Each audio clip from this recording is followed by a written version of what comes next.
बिस्मिल्लाहिर्रहमानिर्रहीम। अस्सलाम वालेकुम नाज़रीन, मैं हूं आपका मेज़बान नवाज़ भुट्टो। नाज़रीन, इस वक्त आपको पता है कि सर फहरिस्त मामला शाहराह दस्तूर का है और शाहराह दस्तूर की दो बिल्डिंग्स का है। एक है कौमी असम्बली और एक है सुप्रीम कोर्ट। और सुप्रीम कोर्ट और कौमी असम्बली के हवाले से या पार्लियामान के हवाले से कल का दिन बहुत अहम दिन है।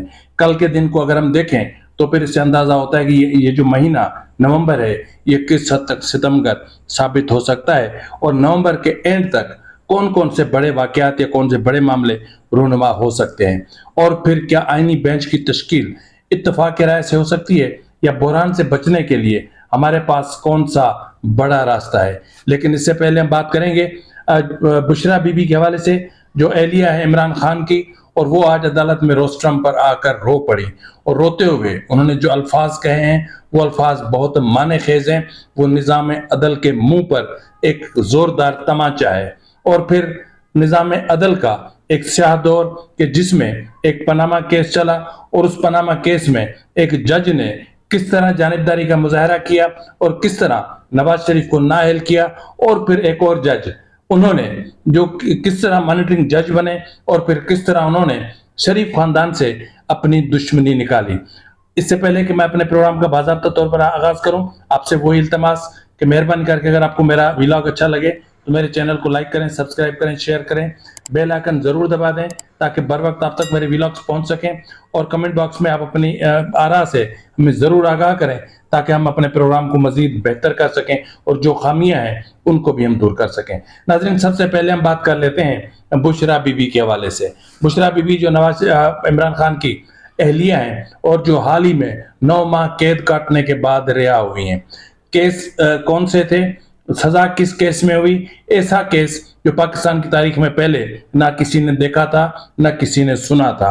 और उसके बाद तोशाखाना का केस, उसमें मामला अभी तक चल रहे हैं। तो एक जाहिर है कि जब एक इंसान अदालतों में धक्के खाता है, जब इंसाफ को आप यकतरफा देखता है, जब इंसाफ का कत्ल देखता है, जब देखता है कि पूरा निजाम अदल एक पूरा एक सिस्टम बन के किसी को दबोचने की कोशिश कर रहा है, किसी को इंसाफ से महरूम रखने की कोशिश कर रहा है, तो फिर यकीनन आंख आपदीदा हो जाती है।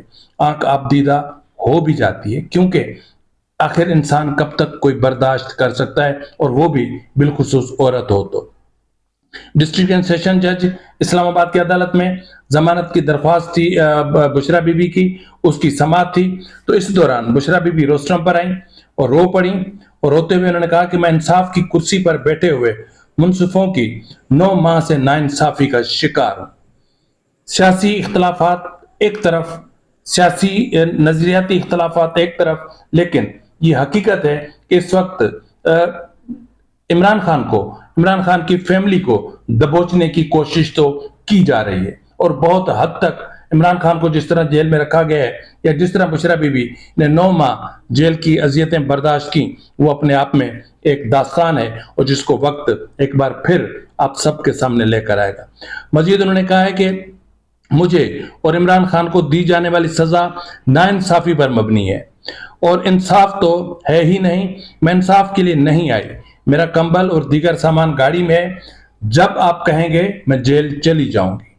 ठीक है, ये वो मरहला है जहां इंसान थक जाता है, थक कर चूर हो जाता है। एक सिस्टम की, एक यूं समझ लें कि एक गिरोह की नाइंसाफियों का शिकार होकर जब इंसान थक जाता है तो फिर इस तरह के अल्फाज उनके मुंह पे आ ही जाते हैं और फिर निजाम अदल पर वो अदम एतमाद का इजहार कर ही देता है। मजीद उन्होंने कहा कि हमारे वकला समेत तमाम वकला सिर्फ वक्त जाया करते हैं।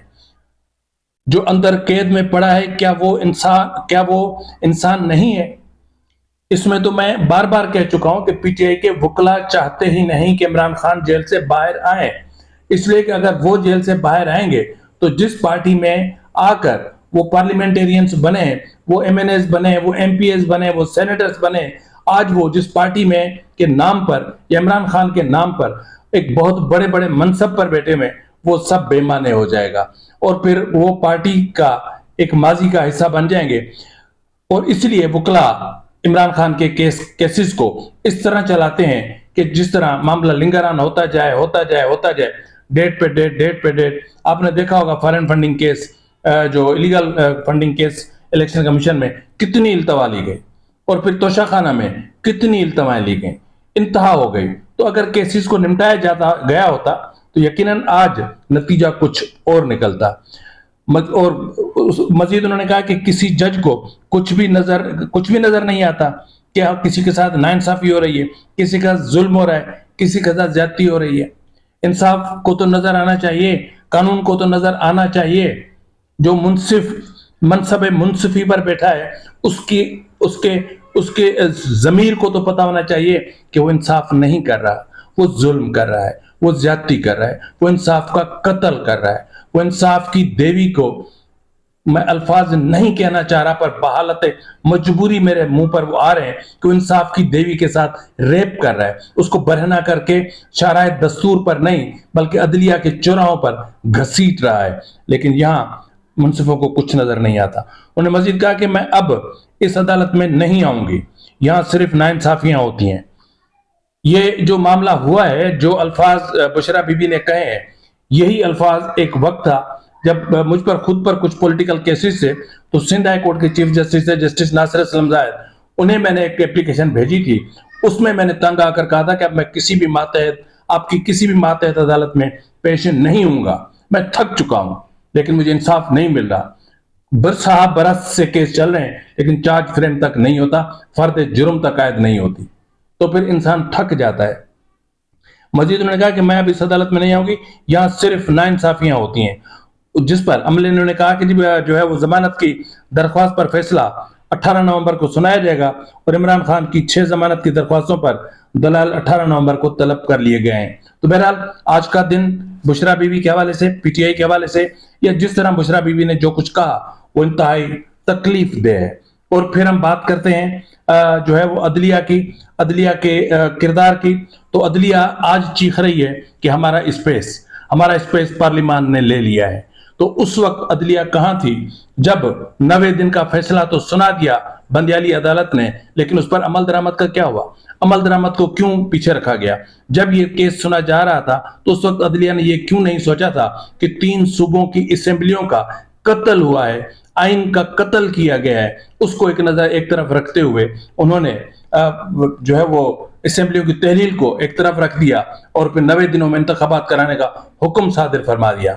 और फिर जाहिर है यही होता है कि जो फैसला अमल दरामद के काबिल ना हो उस फैसले पर अमल दरामद नहीं हुआ करता। यही कंडीशन इस वक्त जो 12 जुलाई का फैसला है मखसूस नशस्तों के हवाले से, उसके अमल दरामद का मामला है कि उस पर अमल दरामद नहीं हो रहा। और फिर जस्टिस अमीनुद्दीन खान को अपने फैसले में यह लिखना पड़ा कि अक्सरियती जजिस का फैसला नाकाबिल अमल दरामद है, उस पर अमल नहीं हो सकता, नाकाबिल अमल है। तो ऐसे जजिस फैसले देने से गुरेज क्यों नहीं करते कि अदालत का या अदलिया के चेहरे पर बदनुमा दाग लगते हैं। अब हम आते हैं जो है वो पहले मैं आपको बता दूं नवाज शरीफ साहब के साथ जो कुछ हुआ, उन्हें नाअहल किया गया। उस फैसले में जस्टिस रिटायर्ड एजाज अफजल खान साहब थे। ये स्टोरी फखर दुरानी साहब ने ब्रेक की है और डिटेल्ड स्टोरी है जो जियो पर भी चली है, जंग पर भी चली है। और इस स्टोरी को आप पढ़िएगा जरूर, जिसमें उन्होंने बताया है कि पनामा केस की हकीकत क्या है और उन्होंने अपने फैसले का पस मंजर और फिर अपने फैसले का दिफा किस तरह किया है और फिर व्हाट्सएप पर जीआईटीज किस तरह बनी, व्हाट्सएप पर कॉल्स किस तरह होती रही और तहकीकात में फौजी हुकाम को किस तरह शामिल किया जाता रहा। और फिर जो है वो अदलिया के लिए ये सब कुछ शर्मिंदगी का बायस है। इससे पहले कि मैं आगे चलूं, मैं आपको बताता चलूं कि इसी केस के जो मॉनिटरिंग जज थे एजाजुल एहसन, उसकी बुनियादी तौर पर दुश्मनी थी शरीफ खानदान से। दुश्मनी इसलिए थी कि एजाजुल एहसन साहब के बड़े भाई इजहारुल एहसन साहब इत्तफाक फाउंड्री में मुलाजिम थे। उनका किसी बात पर या नाअहली की बुनियाद पर उनको नवाज शरीफ के बेटे हुसैन नवाज शरीफ ने मुलाजमत से फारिग कर दिया। ये एक बहुत बड़ा वाकया हो गया जी। जाहिर है कि एजाजुल एहसन साहब आग बगोला थे, इंतकाम की आग में झुलस रहे थे, दिन रात जल रहे थे, तड़प रहे थे, मर रहे थे, उनको इंतकाम लेना था। और फिर उनको तकलीफ हुई 2018 में जब शरीफ खानदान बरसर इक़्तिदार आया तो गली में रुकावटें खड़ी की गई और उन रुकावटों की वजह यह थी कि जाहिर है कि प्राइम मिनिस्टर हाउस था, उसको सिक्योरिटी प्रोवाइड करनी थी, लेकिन उसी गली में एजाजुल एहसन साहब का घर भी था। तो उस प्रोटोकॉल की वजह से, उन रुकावटों की वजह से एजाजुल एहसन साहब को भी तकलीफ हुआ करती थी। तो इसलिए ये दोनों तकलीफें जो मिली, तो इन दोनों तकलीफों की वजह से ये नवाज शरीफ नाअहल हो गए।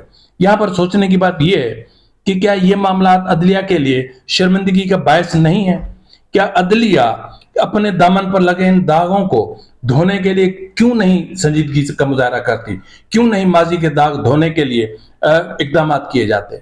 क्यों बदनुमा दाग अदलिया के दामन पर आज भी लगे हुए हैं? क्यों ट्रुथ एंड रिकंसिलिएशन कमीशन अदलिया अपने अंदर बनाए और फिर जो उनसे तारीखी नाइंसाफियां हुई हैं लोगों के साथ उन पर माफी मांगे, निदामत का इजहार करे? लेकिन ये ऐसा नहीं होता। तो बहरहाल इस वक्त मैंने कहा ना कि नवंबर सितंबर साबित हो सकता है, क्योंकि इस नवंबर में बहुत बड़े केसेस सामने आएंगे। इस नवंबर में जजेस में इख्तलाफात सामने आएंगे, जजेस में तजादात सामने आएंगे, जजेस के इस्तीफे सामने आएंगे।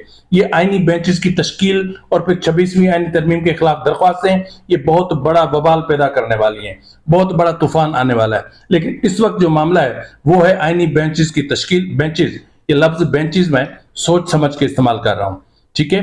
बेंचेस की तश्कील और उसके इत्तफाक जो सरबरा है या जो एडमिनिस्ट्रेटिव जज होगा या उसके हवाले से प्रिजाइडिंग जज जो होगा उसके हवाले से ये चीजें सामने आ रही हैं। तो मैं ये कहता हूं कि ये सारा मामला इत्तफाक की राय से भी किया जा सकता है। जरूरी नहीं है कि मंसूर अली शाह की वजह से या एजाजुल एहसन की वजह से या जस्टिस अमीनुद्दीन की वजह से पूरे निजाम को मुतनाज़ बनाया जाए। यूं भी तो हो सकता है कि जस्टिस याह्या अफरीदी को इत्तफाक की राय से लाया जाए और जस्टिस याह्या अफरीदी इत्तफाक की राय से प्रिजाइडिंग जज बन जाए। ये बेहतर वे है। और क्योंकि ऐसा ही एक इशारा जस्टिस मंसूर अली शाह ने सुई नार्दर्न केस के ओवर बिलिंग के केस में आज जब समाअत हुई तो उसमें उन्होंने जो ऑब्जर्वेशंस दी, जब वकील दरख्वास्त गुजार के वकील ने अदालत से कहा कि 26वीं तरमीम के बाद अब ये केस आईनी अदालत को सुनना चाहिए, तो जिस पर मंसूर अली शाह साहब ने फरमाया कि सारे मुकदमात आईनी अदालत में न लेकर जाएं, कुछ मुकदमात हमारे पास भी रहने दें। या तो ये है कि जस्टिस मंसूर अली शाह को यकीन हो चला है कि वो कॉन्स्टिट्यूशनल बेंच में नहीं जा रहे, या वो ये समझ रहे हैं कि शायद वो यहां से भी जा रहे हैं। बहुत सारे सवाल हैं, क्योंकि इस वक्त देखिए ना, मैंने आपको इससे पहले वाले व्लॉग में तफसील से बताया है कि फैसला कैसे आ सकता है। अगर डेडलॉक हुआ तो हो सकता है कि अगर फैसला आया तो 8-4 के तनासुब से भी आ सकता है। यहां पर देखें 3 नाम ऐसे हैं, यानी आजम नजीर तारड़ साहब, फारूक एच नायक साहब और अख्तर हुसैन साहब। इन तीनों का ताल्लुक वकला की जो तंजीम है उसके जो इंडिपेंडेंट ग्रुप है उसके साथ है। और फिर जो हुकूमत की तरफ से 6 लोग हैं वो, और फिर जस्टिस अमीनुद्दीन खान साहब, ये सारे मिल जाते हैं तो पलड़े में एक तरफ जाहिर एक वजन जाएगा और फिर जस्टिस याह्या अफरीदी साहब को भी अक्सरियत के साथ जाना पड़ेगा। तो बहुत बड़ा बहरान इस वक्त जो अदालत को जिन मुसीबतों का सामना है उनमें 12 जुलाई अमल दरामद केस, ये जो मखसूस नशिस्तों के हवाले से अमल दरामद का केस पड़ा हुआ है। इलेक्शन कमीशन रिजर्व सीटों का फैसला नहीं कर रहा और एक फैसला आया, एक मुख्तसर फैसला आया, 2 वजाहतें आई, इसके बावजूद इलेक्शन कमीशन कुछ नहीं कर रहा। उसके बाद फिर खैबर पख्तूनख्वा में सेनेट के इंतखाबात नहीं हुए और खैबर पख्तूनख्वा में सेनेट के इंतखाबात न होने की वजह से वहाँ के लोग जो पार्लियामेंटेरियन से आवाम जो है वो अपनी नुमाइंदगी से महरूम है। और फिर ऑडियो लीक्स केस, फिर मिलिट्री ट्रायल केस, फिर जो है वो और बहुत सारे केसेस हैं जो सुप्रीम कोर्ट में इस वक्त जेर इल्तवा हैं। अब इसलिए भी इल्तवा है कि ये कॉन्स्टिट्यूशनल बेंचेस बनेंगे तो ये केसेस उनमें जाएंगे।